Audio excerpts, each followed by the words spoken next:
New CEO fired me for attending my mom's funeral. Said my sadness was bringing down morale. He actually said that to my face. Bringing down morale. My mother, the woman who raised me, the woman who was the sun in my sky, had just passed. And he, this titan of industry, was worried about morale. Could you believe it? I walked into his office a week after the funeral, still wearing the grief like a heavy cloak, and he handed me a pink slip. But that wasn't the worst part. The worst part was what I discovered after. What I uncovered beneath the veneer of corporate concern.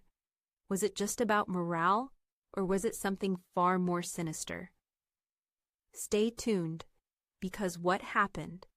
This isn't just a story about getting fired.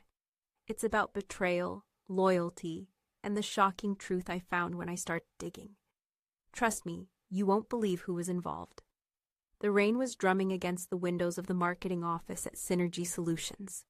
A fitting soundtrack, I thought, for the storm raging inside me. My desk was already stripped bare, save for a framed photo of my mom and me at the beach. Her smile as bright as the sun that day. The fluorescent lights hummed, a constant, irritating drone. I glanced around at my former colleagues, their faces a mixture of pity and awkward avoidance. They knew, they all knew. It's Charlotte, North Carolina, a city with the charm of small-town gossip and the ruthlessness of big business. I still don't understand, I mumbled to Sarah, my closest friend at Synergy. We'd shared countless lunches, celebrated each other's successes, and cried over each other's failures. How can they do this? A week after everything, Sarah wrung her hands. I'm so sorry, she whispered, her eyes darting nervously towards Mr. Thompson's office, the new CEO. He'd only been at the helm for 3 months. 3 months of relentless optimization and apparently zero compassion. He said the atmosphere, it wasn't conducive to productivity. Conducive to productivity? My mother's death wasn't conducive to productivity? What would you have done? I felt a surge of anger, hot and fierce. I wanted to scream, to throw something, to make them understand the depth of my pain and the injustice of their actions, but I didn't. Instead, I just nodded, a hollow ache spreading through my chest. Right, I said, my voice flat.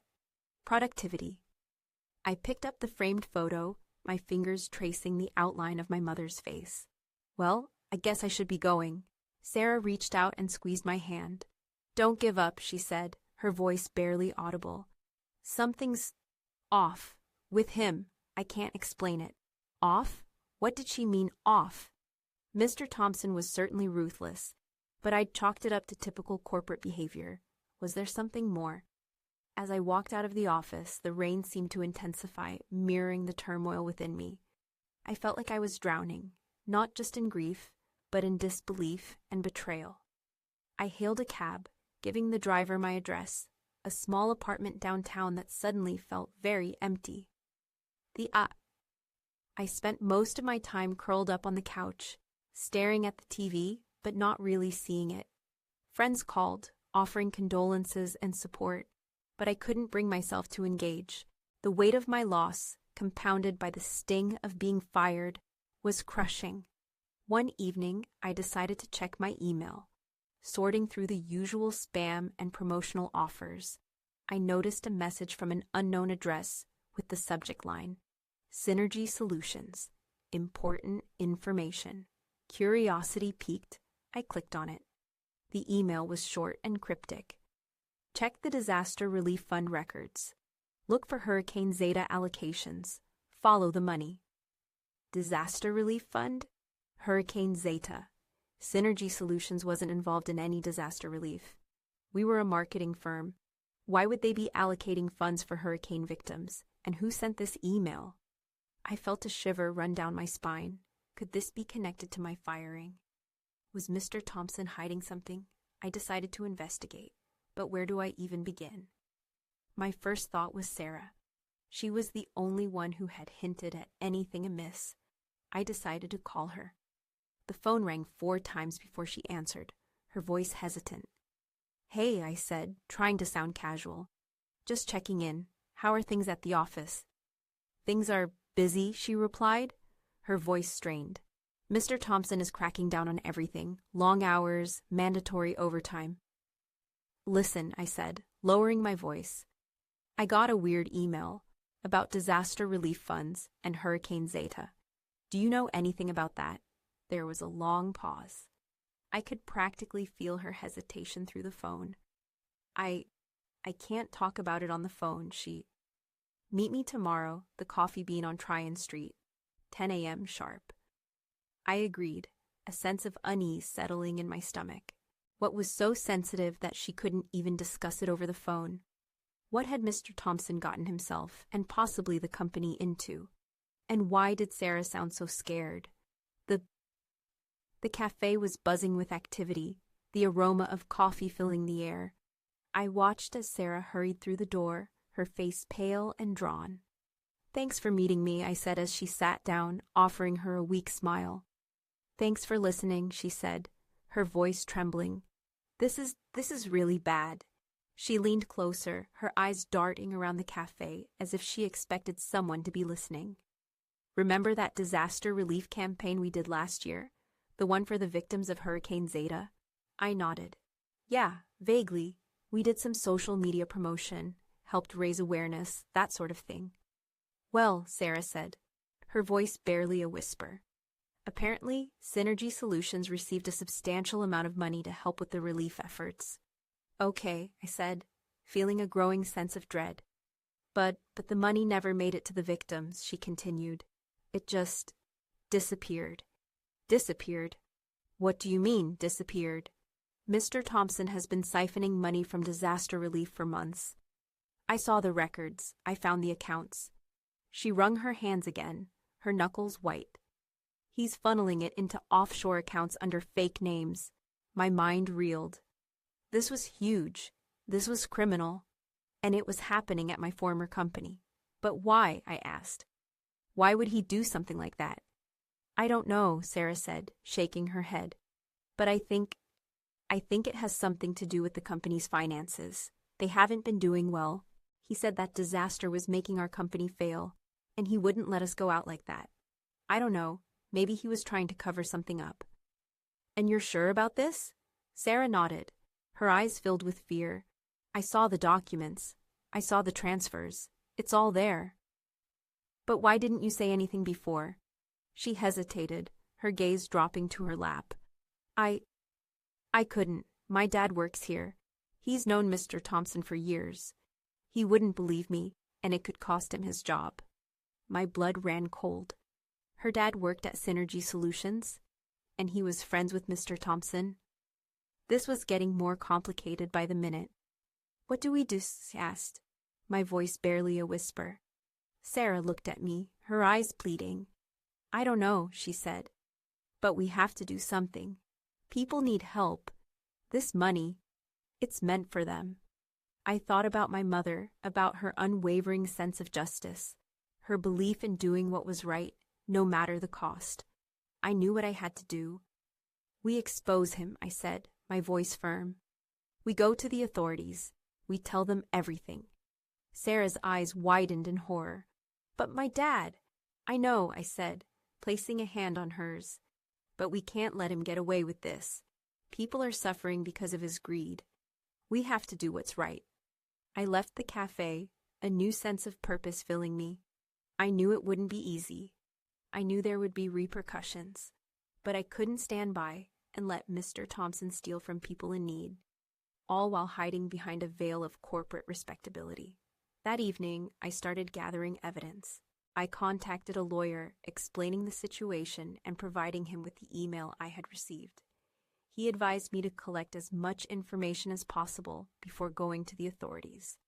I revisited my old emails, looking for any clues or inconsistencies. I even drove by Synergy Solutions, hoping to catch a glimpse of Mr. Thompson. It was a risky move, but I was desperate for answers. One afternoon, I remembered something Sarah had mentioned, that Mr. Thompson had been cracking down on everything, demanding long hours and mandatory overtime. Could that be a way to keep employees from digging too deep? I decided to reach out to some of my former colleagues, hoping they might have seen something suspicious. Most of them were hesitant to talk, fearing for their jobs. But one person, a junior marketing assistant named David, agreed to meet me for coffee. "I can't promise anything," he said, his voice nervous, "but I've noticed some strange things lately." He told me about late-night meetings, shredded documents, and hushed conversations in Mr. Thompson's office. He also mentioned that Mr. Thompson had been spending a lot of time on the phone with someone, speaking in hushed tones. "He always goes outside to take the calls," David said, "and he always looks agitated, like he's arguing with someone." I asked David if he had any idea who Mr. Thompson was talking to. "No clue," he said, "but I did overhear him mention a name once. He said something like, 'I need the money now, John. I can't wait any longer.'" John? Who was John? Could he be connected to the missing disaster relief funds? I thanked David for his help, feeling a renewed sense of determination. I was getting closer to the truth. That night, I decided to do some research on Mr. I searched his name online, hoping to find some information about his past. I discovered that he had a less than stellar reputation, several lawsuits related to shady business practices. As I dug deeper, I stumbled upon an article about a company he had previously worked for, a company that had gone bankrupt amidst allegations of financial mismanagement. The article mentioned that the company had been involved in a similar scandal, siphoning money from a charitable foundation. My heart pounded in my chest. This was it. This was the connection I had been looking for. Mr. Thompson had a history of financial misconduct, and he was doing it again, this time at Synergy Solutions. But I still needed more evidence. I needed something concrete, something that would prove his guilt beyond a reasonable doubt. I went back to the cryptic email I had received, the one that had started this whole investigation. Check the disaster relief fund records. Follow the money. The email suggested that the key to uncovering the truth lay in the company's financial records. But how could I access those records? I didn't work at Synergy Solutions anymore. I had no right to be there. Then I remembered something Sarah had said, that her dad worked in the accounting department. Could he help me? Could he provide me with the information I needed? I knew it was a long shot. He was loyal to Mr. Thompson, and he wouldn't want to jeopardize his job. But I had to try. "I need to talk to your dad," I said, my voice urgent. It's about the disaster relief funds." Sarah hesitated. "I don't think he'll talk to you." "Please, Sarah," I pleaded. "It's important. People are suffering because of this. He needs to know the truth." She arranged for me to meet her dad, Mr. Davis, at a local park the following afternoon. I arrived at the park early, feeling a mix of anticipation and dread. Davis was already there, sitting on a bench near the playground. He was a kind-looking man with a gentle smile, but his eyes held a hint of sadness. "Thank you for meeting me," I said, sitting down. "Sarah told me a little about what's going on," he said, his voice quiet. "I still find it hard to believe. Thompson has always been a good friend to me." "I understand," I said, "but I have evidence that he's been siphoning money from the disaster relief fund. Money that was meant for people who lost everything in Hurricane Zeta." Mr. Davis's face paled. I don't know what to say," he stammered. "I need to see this evidence." I hesitated. I didn't want to betray Sarah's trust, but I knew I had to show him the truth. I pulled out the email I had received and showed it to him. I also told him about my conversation with David, the junior marketing assistant, and my research on Mr. Thompson's past. Davis listened intently, his expression growing more and more troubled. When I finished, he was silent for a long moment. I need to see the financial records. I need to see it for myself." "I know," I said. "That's why I'm here. I need your help." Mr. Davis hesitated again. "I don't know," he said. "It's a big risk. If Mr. Thompson finds out, I'll lose my job. Maybe even more." "I understand," I said. "But think about the people who are suffering. Think about the families who lost their homes and their loved ones in Hurricane Zeta. They deserve justice. They deserve the money that was promised to them." Mr. Davis closed his eyes, his face etched with pain. I'll do it. I'll help you. I felt a surge of relief. With Mr. Davis's help, I knew we could expose Mr. Thompson and bring him to justice. That night, Mr. Davis managed to sneak some documents from the Office of Synergy Solutions and handed them to me in a darkened parking lot. The documents confirmed what Sarah and I suspected. Thompson had been siphoning money from the Disaster Relief Fund, transferring it to offshore accounts under fake names. The records were meticulous, detailing every transaction, every lie. He had even made donations in my mother's name. That felt like a final insult. As I read through the documents, I noticed something else, a series of payments to a consulting firm called Sterling Investments. The name sounded familiar, but I couldn't quite place it. I decided to do some research on Sterling Investments. I discovered that the company was owned by a man named John Sterling. John Sterling. The name David had overheard Mr. Thompson mention on the phone. Could John Sterling be Mr. Thompson's accomplice? Was he the one helping him launder the money? I needed to find out more. I needed to talk to John Sterling. But how? I started by searching for John Sterling online. I found a phone number and an address listed for him. I hesitated, unsure of what to do. Should I call him? Should I go to his house? I decided to call him. I took a deep breath and dialed the number. A man answered on the second ring. Hello? Is this John Sterling? I asked, my voice trembling. Speaking, he replied. My name is... I paused, thinking quickly. I couldn't give him my real name. My name is Jane Smith.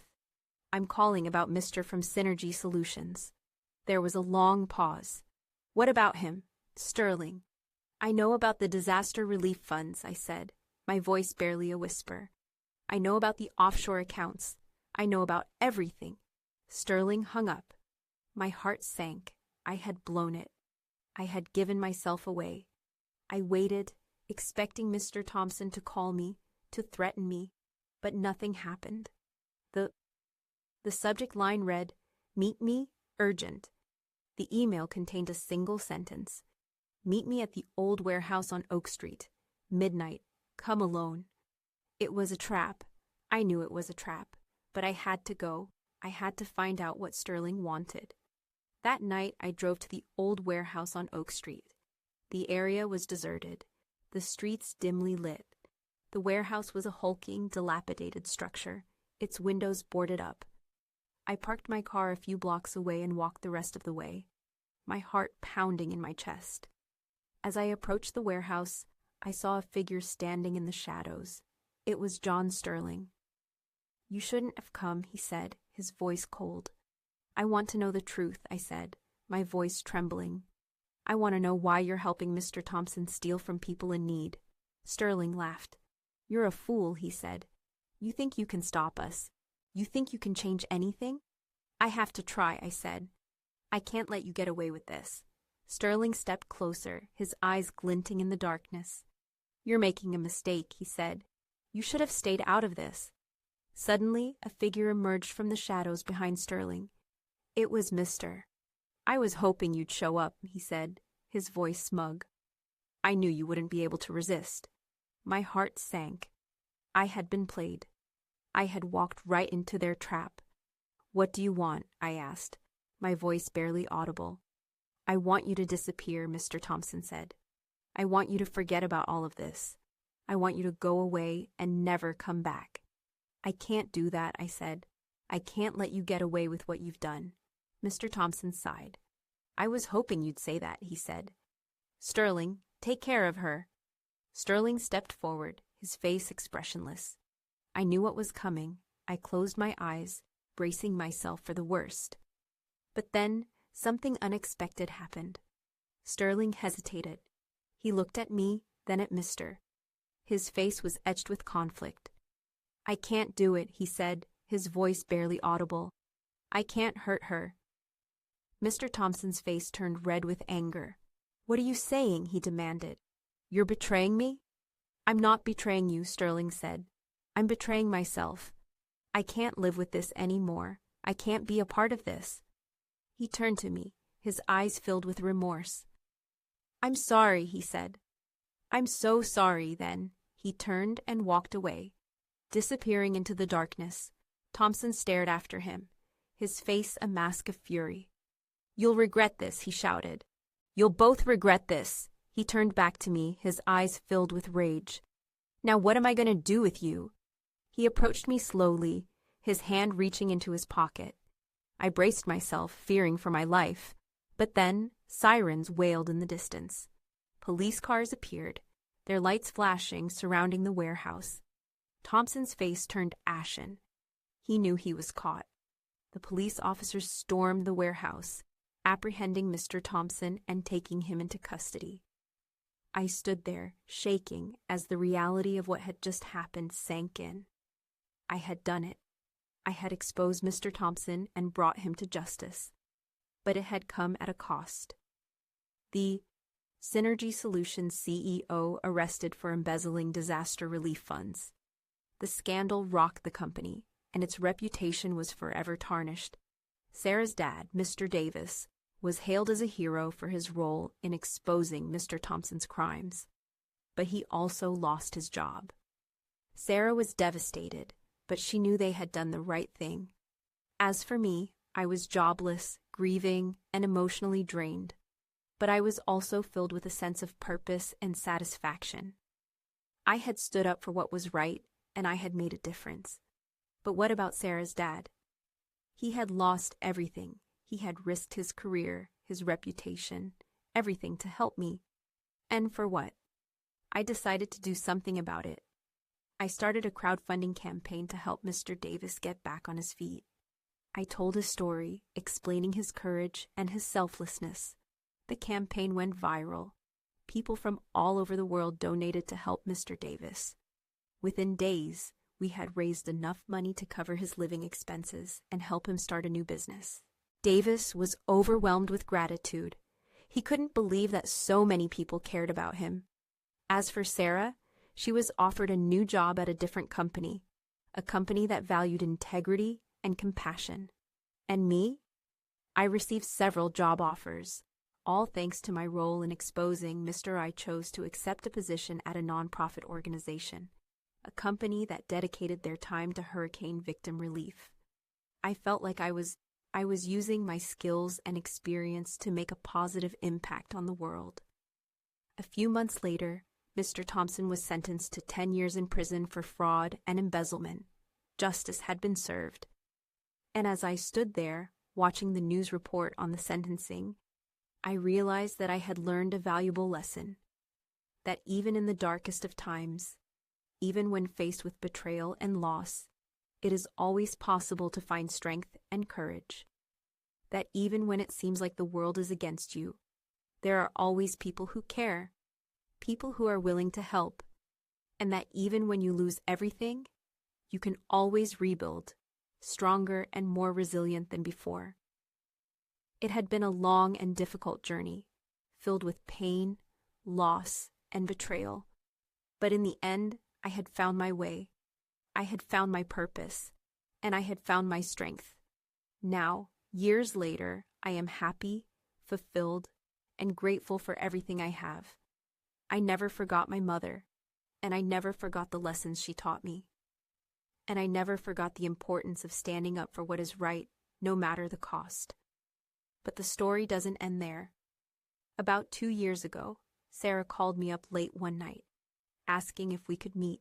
I suggested the Coffee Bean on Tryon Street, where we met many years ago. "How's it going?" I asked Sarah once she arrived. "Well," she answered, before taking a deep breath. "I'm not sure. Something has been bothering me, and I don't know who else to talk to." I urged her to go on, and she revealed her suspicions. While going through some documents and files at her company, she stumbled across a set of records that looked oddly familiar. After spending days digging into them, she discovered that they were offshore accounts, just like the ones used by Mr. Thompson at Synergy Solutions. But there was a key difference. The accounts were owned by her father. Apparently, Mr. Thompson and her father had been working together for years, even before the scandal at Synergy Solutions. Her father was the one who had created the offshore accounts and laundered the money for Mr. He had been helping him cover up his crimes for years. Sarah had found proof that her dad had been funneling a portion of the stolen money to an account in the Cayman Islands, and that he had received regular payments from Mr. Thompson for his services. This time, the offshore accounts were in her father's name. I was shocked and disgusted. How could Sarah's dad be involved in something like this? He had seemed like such a good man, such a hero. And how could he hide it from Sarah? Do I turn in Sarah's father, the man who saved my reputation and my career? The man who everyone admired? Do I spare Sarah's father and let her shoulder the burden of knowing what he did? This was an awful decision to have to face again. The police could arrest him, ruin his reputation and career, and send him to prison. But he was still Sarah's father, and I knew that she loved him, despite everything. So I asked her what she wanted to do. Should we report him to the authorities, or should we keep his secret? I can't, she sobbed. He is my father. I don't know what to do. I'm so confused. There's always another option, I thought. If we report him, the money he stole will be seized, and the people he defrauded will get some of it back, and he would get his due punishment. But that wouldn't give Sarah the peace she needed. I can't make this decision for you, I said. It's your father. You need to decide what's best for you. I sat with her and gave her some time to think. After a couple of hours, she looked up at me, tears streaming down her face. I can't protect him anymore, she said. He needs to be held accountable for his actions. I told her that I would support her no matter what she decided. Then we made a plan. I know that this will be hard for you, but I want you to know that I will always be there for you. Together, we contacted the authorities. They were shocked to learn that Mr. Davis had been involved in such a large-scale criminal enterprise. They promised to investigate the matter thoroughly and bring him to justice. They were able to recover all the money he had stolen. After the investigation, Sarah's dad was arrested and charged with multiple counts of fraud, money laundering, and conspiracy. I testified at his trial, and the prosecution presented a mountain of evidence against him. I made the decision to do what was right, even if it meant turning against someone I once looked up to. He was found guilty on all counts and sentenced to a long prison term. He was ordered to pay restitution to all his victims, and his assets were seized by the government. Sarah was devastated by the news, but she was also relieved that the truth she had done the right thing, and she could. As for me, I continued to work at the non-profit organization, fighting for justice and equality for all.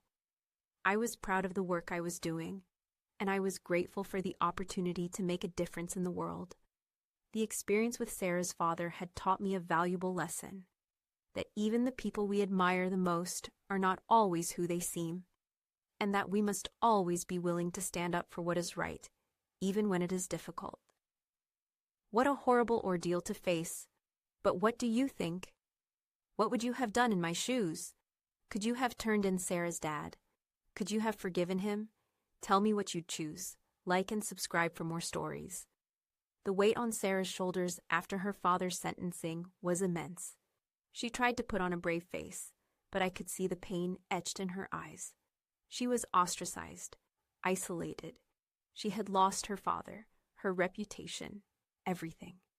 I just don't understand how he could do it, she whispered one afternoon as we sat in my apartment, the sunlight streaming through the window, illuminating the dust motes dancing in the air.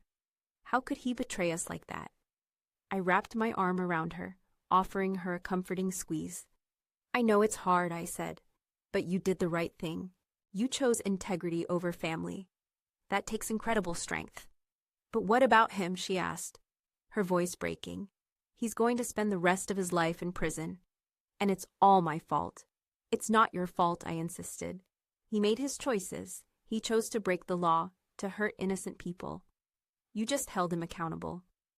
The days turned into weeks, and the weeks into months. Sarah slowly began to heal. She started attending therapy, and she found a new job, one that she loved. She even started dating again. One evening she called me, her voice filled with excitement. I met someone, she said. His name is Michael, and he's amazing. I was thrilled for her. She deserved to be happy. A year later, Sarah and Michael got married. I was her maid of honor. As I watched her walk down the aisle, her face radiant with joy, I couldn't help but smile. She had overcome so much adversity, and she had emerged stronger and more resilient than ever. But even as Sarah found happiness, I couldn't shake the feeling that something was still missing. I had helped her find justice. But what about my own? Mr. Thompson had taken so much from me. He had taken my job, my sense of security, my peace of mind. Was I supposed to just let him get away with it? One day, I received a letter in the mail. It was from a lawyer informing me that Mr. Thompson had filed a lawsuit against me for defamation. He claimed that I had ruined his reputation and cost him millions of dollars. I was stunned. How dare he sue me? He was the one who had committed the crimes. I contacted my lawyer, and we prepared to fight back. We gathered evidence to prove that Mr. Thompson was guilty of fraud and embezzlement. We subpoenaed witnesses to testify against him. We were determined to win. The trial lasted for weeks. It was grueling and emotionally draining. But in the end, the jury ruled in my favor. Mr. Thompson's lawsuit was dismissed, and he was ordered to pay my legal fees. I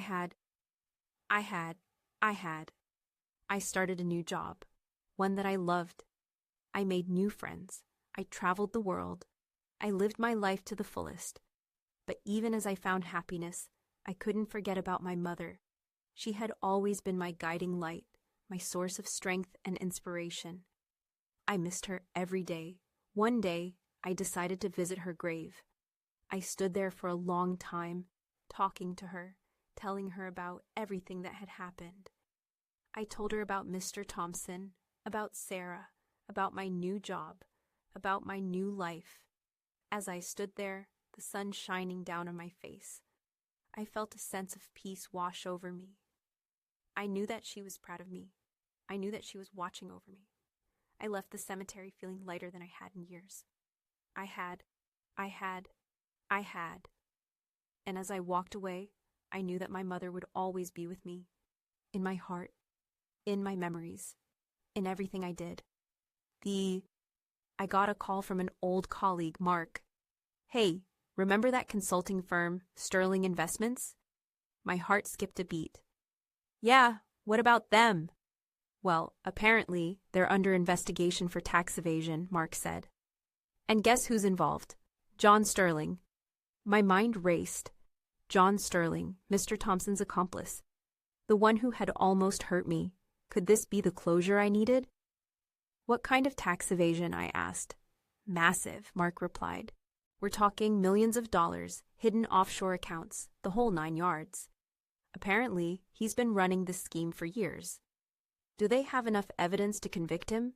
"Looks like it," Mark said. "They've got documents, witnesses, everything. He's facing some serious time." A wave of relief washed over me. Sterling was, but there was something else. Something I couldn't quite put my finger on. "Thanks for letting me know, Mark," I said. "I appreciate it." As I hung up the phone, I felt a strange sense of unease.